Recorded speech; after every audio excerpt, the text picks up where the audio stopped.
Hello guys. इस Excel tutorial video series में आपका स्वागत है।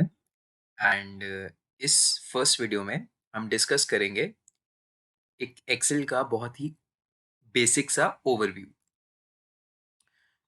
तो इस बेसिक वीडियो में हमारा मेन गोल रहेगा, हमें बेसिक समझना है कि एक्सेल को कैसे खोलते हैं, कैसे क्रिएट करते हैं ब्लैंक वर्कबुक।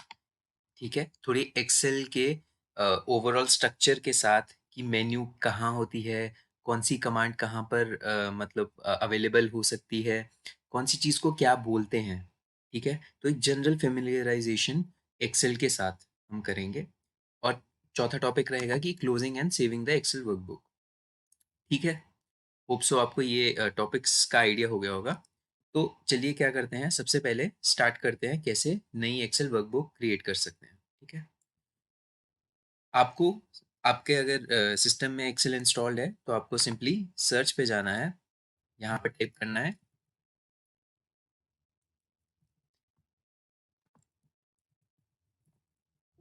करेंगे एक्सेल। ठीक है, जैसे ही आप एक्सेल टाइप करेंगे यहाँ पे आपको एक्सेल ऐप शो हो जाएगी। आप इस पर क्लिक करेंगे तो आपकी नई एक्सेल वर्कबुक खुल जाएगी। ठीक है, एक बार क्या करते हैं, फिर से करते हैं इसको। यहाँ पे क्लिक किया एक्सेल पे एंड आपकी नई वर्कबुक खुल गई। ठीक है, अगर आपको ब्लैंक टेम्पलेट क्रिएट करना है तो आप क्या कर सकते हैं, यहाँ पे आप देखेंगे मेन्यू है। ठीक है, ये मेन्यू में एक फाइल ऑप्शन है। ये फाइल ऑप्शन में आप डिसाइड कर सकते हैं यहाँ पे टेम्पलेट्स कौन से हैं। ठीक है, टेम्पलेट्स क्या होते हैं, टेम्पलेट्स होते हैं कोई प्री बिल्ट स्ट्रक्चर्स जो हम यूज कर सकते हैं अपनी ज़रूरत के हिसाब से। जब आपको एक्सेल समझ आ जाएगा, थोड़ा आगे जाएंगे आप, तब आपको समझ आएगा कि हम इसका क्या यूज कर सकते हैं और आपके लिए कौन सा यूजफुल है। बट फिलहाल अगर हमें काम करना होता है, हम यूजली ब्लैंक वर्कबुक में काम करते हैं। तो मैं जैसे ही ब्लैंक वर्कबुक खोलूंगा तो देखूंगा ये देखिए बुक 6 खुल गई। एंड ये एक न्यू वर्कबुक है, ये अभी सेव नहीं है। ठीक है, तो ये हमारा टॉपिक था सबसे पहले, how to open an excel workbook और कैसे एक ब्लैंक एक्सेल टेम्पलेट क्रिएट कर सकते हैं। ठीक है, अब हम चलते हैं एक्सेल की फेमिलियराइजेशन पर। तो हम सबसे पहले क्या करते हैं, हम सबसे पहले टॉप मेन्यू से स्टार्ट करते हैं। ठीक है, ये टॉप बार में जो ये मेन्यू है इसको बोलते हैं हम क्विक एक्सेस टूल बार। ठीक है, क्विक एक्सेस टूल बार क्या होता है, हमारे को अगर जो इजी कमांड्स, हमें जो बहुत फ्रीक्वेंटली यूज्ड कमांड्स होती हैं, हमें अगर वो चाहिए होती हैं तो हम वो सिलेक्ट कर सकते हैं कि कौन सी चाहिए हमें, कौन सी नहीं चाहिए। ठीक है, जैसे यहाँ पर हमारे पास open, save, email, quick print. ठीक है, ये वाली अंडू, रीडू, ये अंडू है, ये रीडू है। ये हमें अगर चाहिए होती हैं कमांड्स कभी कभी बहुत ही ज़रूरी, जो हमें चाहिए कि इमीडिएटली हम एक्सेस कर सकें, तो उसके लिए है ये क्विक एक्सेस टूल बार। इसके नीचे चलेंगे तो ये है हमारा मेन्यू बार। ठीक है, इस मेन्यू बार में हमारे टैब्स हैं। ठीक है, जैसे होम टैब, इंसर्ट टैब, ठीक है, पेज लेआउट टैब, ऐसे ही ये सारे हमारे टैब्स हैं। इन टैब्स को जब हम क्लिक करते हैं तो हमारा रिबन खुलता है। ये जो एरिया है, ये सारा एरिया, इसको हम बोलते हैं रिबन। ठीक है, तो ये जो रिबन है इसको ऑर्गेनाइज कैसे करते हैं, अब हर टैब का अपना रिबन रहता है। होम टैब का ये रिबन है तो इसमें डिफरेंट सेट ऑफ कमांड्स और ग्रुप्स हैं। ठीक है, इंसर्ट टैब है, इसमें डिफरेंट सेट ऑफ कमांड्स और ग्रुप्स हैं। ठीक है, ऐसे ही सारे और टैब्स हैं, हर एक में अपने रेलिवेंट कमांड्स और ग्रुप्स हैं। तो ग्रुप्स क्या होते हैं, ये जो रिबन है, ये रिबन के अंदर आप देखेंगे ये क्लिपबोर्ड लिखा है, ये एक ग्रुप है। एक ग्रुप क्या करता है, कलेक्टिव कमांड्स के सेट को रखता है। ठीक है, जो भी रेलेवेंट कमांड्स होती हैं वो एक ग्रुप में आ जाती हैं। तो क्लिपबोर्ड में cut, copy, format, painter and paste है। ऐसे ही फॉन्ट ग्रुप में फॉन्ट के रिलेशन में कमांड्स हैं। ठीक है, अलाइनमेंट में अलाइनमेंट के रिलेशन में। होप सो आपको ये चीज़ समझ आ गई होगी कि टैब्स, रिबन्स और ग्रुप्स क्या होते हैं। तो मूविंग ऑन, हम अपने अगले टॉपिक पे चलते हैं जो है नेम बॉक्स। नेम बॉक्स होता है बेसिकली, जैसे मैं इस सेल पे हूँ अभी G3 पे, तो ये नेम बॉक्स सिर्फ नाम बता देता है या एड्रेस बता देता है आपको सेल का। ठीक है, तो उसके लिए हम नेम बॉक्स यूज़ करते हैं। ये है हमारा फॉर्मूला बार। फॉर्मूला बार में जब भी हम कभी फॉर्मूलाज़ डालते हैं, ठीक है? एक्सेल में के सेल में जब हम फॉर्मूलाज़ लगाते हैं, तो फॉर्मूला बार में कई बार क्या होता है, ईज़ी हो जाता है हमें फॉर्मूला समझना कि और उसको एडिट करना, ठीक है? अब हम समझते हैं कॉलम्स एंड रोज़ क्या होती हैं। तो जो कॉलम्स हैं आप देख रहे होंगे यहाँ पे ए, बी, सी, डी, ई, ये जो हैं ये कॉलम्स हैं, ठीक है? एंड ये जो हैं साइड पे 1, 2, 3, 4 ये हैं रोज़, ठीक है? तो जो सेल है वो कैसे बनता है? सेल बनता है रो और कॉलम की इंटरसेक्शन से, ठीक है? सेल का नाम और एड्रेस कैसे पता चलता है? उसकी रो और कॉलम की इंटरसेक्शन से। जैसे यहाँ पे ये एच में 7th रो में, एच कॉलम का 7th रो, तो ये सेल बन गया H7। ऐसे ही एच कॉलम का 5th रो H5, ठीक है? होप सो आपको ये भी समझ आ होगा कि सेल क्या होता है। अब बात करते हैं वर्कशीट्स वर्सेस वर्कबुक, ठीक है? अगर आप इमेजिन कर सकते हैं कि आपके पास एक नोटबुक है। नोटबुक में क्या होता है, एक नोटबुक बेसिकली क्या होती है, एक कलेक्शन ऑफ शीट्स। नोटबुक के अंदर जो पेजेस होते हैं उसमें हम कुछ ना कुछ टाइप कर सकते हैं, राइट? उसमें हम कुछ ना कुछ लिख सकते हैं। तो ये कलेक्शन जो हुई पेजेस की, इसको हम नोटबुक बोलते हैं। वैसे ही वर्कबुक, ये एक वर्कबुक है, ठीक है? इस वर्कबुक में शीट्स हैं, जैसे ये शीट 1 है, शीट 2 है, शीट 3 है। अगर मेरे को शीट ऐड करनी है, मैं प्लस पे क्लिक करूंगा तो शीट 4 भी ऐड हो जाएगी, ठीक है? डिफरेंट शीट में मैं डिफरेंट डेटा डाल सकता हूँ, ठीक है? एंड शीट्स का कलेक्शन को हम वर्कबुक बोलते हैं, ठीक है?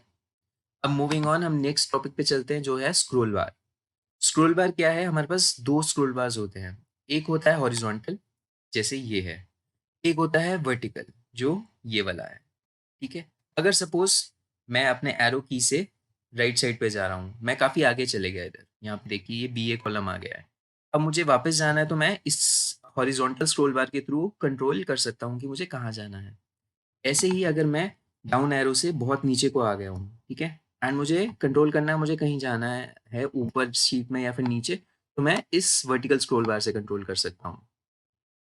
होप सो ये भी क्लियर हो गया होगा आपको टॉपिक। अब समझते हैं हम एक जूम बार। ये जो स्क्रोल बार है ये क्या करता है, हमें सपोज एक्सेल शीट में चाहिए कि हमें अ, एक पर्टिकुलर सेक्शन पे फोकस देना है, ठीक है? जैसे ये सेक्शन क्या हो गया, मैंने जूम किया 120% पर, तो ये बड़ा हो गया। तो कई बार क्या होता है, हमें ज़रूरत होती है कि हमें एक सेक्शन पर ज़्यादा फोकस देना होता है, तो हम क्या करते हैं, ये जूम बार यूज़ कर सकते हैं, ठीक है? अब मैं वापस इसको 100% पे ले आता हूँ। तो ये था जूम बार। अब हम डिस्कस करते हैं फाइल नेम, ठीक है? तो फाइल नेम क्या होता है, जैसे आप ये देखेंगे, यहाँ पे क्या लिखा है, एक्सेल ट्यूटोरियल 1 बेसिक ओवरव्यू। ये जो है ये इस फाइल का नाम है जो मैंने सेव करने करते टाइम पर ये नेम दिया था, इसलिए ये नेम यहाँ पर टॉप पे शो हो रहा है। अगर मैंने फाइल को सेव नहीं किया होता, जैसे इस केस में है, तो आप देखेंगे बुक 6। अगर मैं नेक्स्ट फाइल क्रिएट करूंगा वो बुक 7 हो जाएगी। ये अनसेव्ड फाइल है। जब सेव करते हैं उसके बाद ही यहाँ पे नाम डिस्प्ले होता है, ठीक है? होप सो ये भी क्लियर हो गया आपको। अब हम समझते हैं फाइल बटन। फाइल बटन का मैंने जैसे आपको पहले भी इनिशियली बताया था, जब हमें ब्लैंक वर्कबुक क्रिएट करनी थी, ये फाइल मेन्यू में हमारे पास बहुत सारी ऑप्शन आ जाती है और उसमें टैब्स आ जाते हैं, जैसे होम टैब, ठीक है? ऐसे करके होम टैब में हमारे रिसेंटली ओपन प्रोजेक्ट्स आ जाते हैं और टेम्पलेट्स का ऑप्शन आ जाता है। बट फाइल मेन्यू में हम बहुत सारी चीज़ें कर सकते हैं, जैसे how to create a new file. यहाँ पे क्लिक करूंगा न्यू, तो ये न्यू फाइल क्रिएट कर देगा। कोई पुरानी फाइल ओपन करनी है तो यहाँ से मैं ओपन पे क्लिक करके पुरानी फाइल खोल सकता हूँ, ठीक है? ऐसे ही सेव करना है या सेव एज करना है, सेव एज पीडीएफ करना है, प्रिंट करना है, ठीक है? तो ऐसे बहुत सारे ऑप्शंस अवेलेबल होते हैं जो आप एक्सप्लोर कर सकते हैं, ठीक है? अब हम क्या करते हैं, एंटरिंग डेटा इनटू वर्कशीट समझते हैं। तो सपोज मैं अभी कौन से सेल पे हूँ, F14 पर, ठीक है? F14 पर मैं कुछ टाइप करना चाहता हूँ, तो कैसे करूँगा? मैं सिर्फ सिंपली सेल पे क्लिक करके मैं टाइपिंग स्टार्ट कर दूंगा, ठीक है? एंटर दबाऊंगा तो ये इसमें जो भी मैंने लिखा है वो इसमें फिक्स हो जाएगा, ठीक है? यहाँ पे डेटा 2, तो ये फिक्स हो गया है इसमें, ठीक है? अब सपोज मैं कहूँ कि मुझे डिलीट करना है, तो मैं कैसे करूँगा? मैं क्या करूँगा, सिंपली उस सेल पे क्लिक करूँगा और डिलीट बटन दबा दूंगा, तो ये डिलीट हो जाएगा। अब मैं कहूँ मुझे एडिट करना है, मुझे टाइपिंग नहीं चाहिए था यहाँ पे, मुझे चाहिए था यहाँ पे टाइपिंग डेटा, ठीक है। तो मैंने इस पे डबल क्लिक किया तो आप देखेंगे कर्सर ब्लिंक कर रहा है। ये जो ब्लिंक कर रहा है इसकी वजह से मुझे पता चल गया कि अब मैं टाइप कर सकता हूँ, तो मैं इसमें डेटा ऐड कर सकता हूँ। तो आप देखेंगे इसमें डेटा ऐड हो गया, ठीक है। तो ऐसे हम डेटा एंटर कर सकते हैं वर्कशीट में। नेक्स्ट टॉपिक पर चलते हैं, जो है सिलेक्टिंग रेंजेस। सिलेक्शन का मतलब क्या होता है? मुझे अगर कोई चीज़ को डिस्प्ले कराना है या हाईलाइट कराना है जिस पर मैं फोकस रखना चाहता हूँ, तो उसको मैं सिलेक्शन बोलता हूँ। जैसे इस केस में मैंने H15 सेल को सिलेक्ट किया, ठीक है। अगर मैं कहूँ मुझे मल्टीपल सेल सिलेक्ट करने हैं, तो मैं सिंपली एक सेल पे होल्ड करूंगा, जो फर्स्ट सेल मैंने जिसको सिलेक्ट करना है, एंड माउस का लेफ्ट क्लिक को होल्ड करके रखूंगा और ड्रैग कर दूंगा।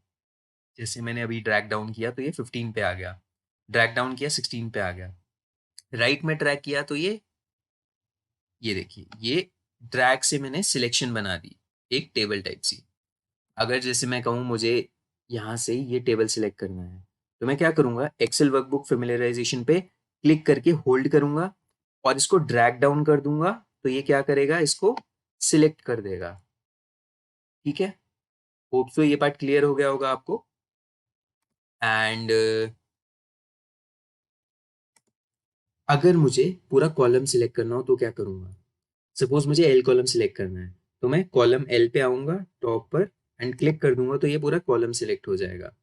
अगर मल्टीपल कॉलम सिलेक्ट करने हैं, तो जैसे सपोज आई से लेके एल तक, तो सेम आई पे क्लिक किया, ड्रैग कर दिया राइट साइड पर एंड छोड़ दिया, तो ये सिलेक्ट हो गया।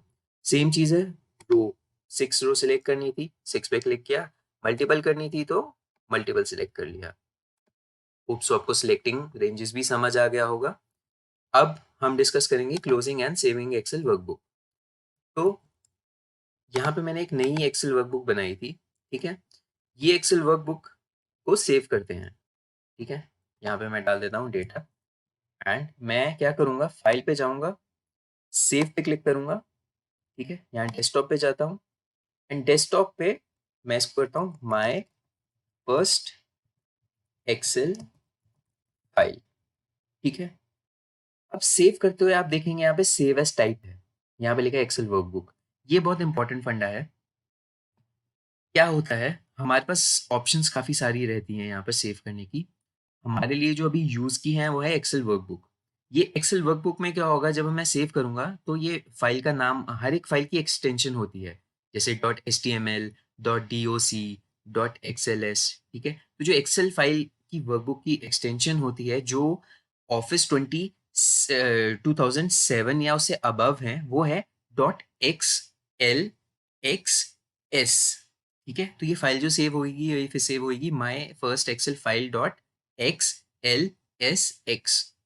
जो भी फाइल्स होती हैं बिफोर 2007 का ऑफिस है, ठीक है, 93 से 97 से लेके 2003 तक का जो ऑफिस है, उसमें जो भी फाइल सेव होएगी, वो फाइल एक्सेल की सेव होएगी .xls, ठीक है। होप सो ये पार्ट क्लियर हो गया होगा।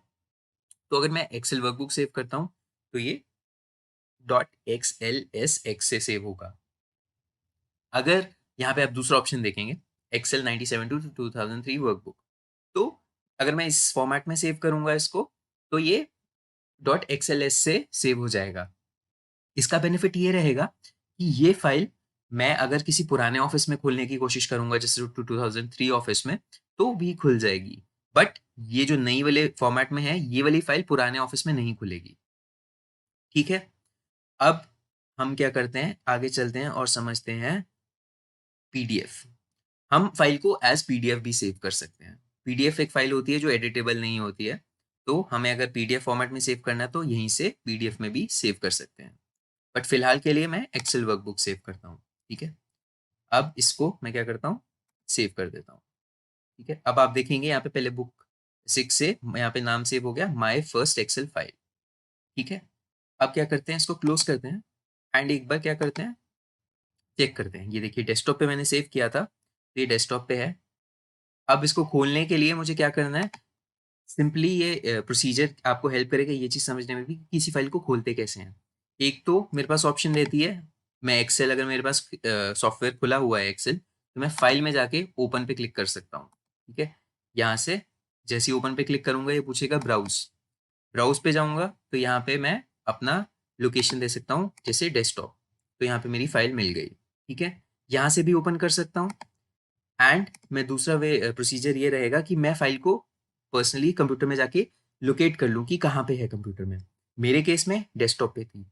फिर मैं उस पे सिंपली डबल क्लिक करूँगा तो ये फाइल जो मैंने पहले सेव करके बनाई थी ये खुल जाएगी। होप सो आपको ये पार्ट समझ आ गया होगा। इस वीडियो में बेसिकली हमने टॉपिक्स कवर किए कि कैसे हम फाइल को खोल सकते हैं एक्सेल वर्कबुक को, कैसे ब्लैंक टेम्पलेट्स क्रिएट कर सकते हैं, ठीक है? एक्सेल वर्कबुक की जनरल फेमिलियराइजेशन की कि क्या-क्या चीज़ें कैसे-कैसे ऑर्गेनाइज़्ड होती हैं, ठीक है? और किस चीज़ को क्या कहा जाता है। और फोर्थ टॉपिक हमने डिस्कस किया कि closing and saving an excel workbook. तो इस वीडियो में हमने इतना ही डिस्कस करना था।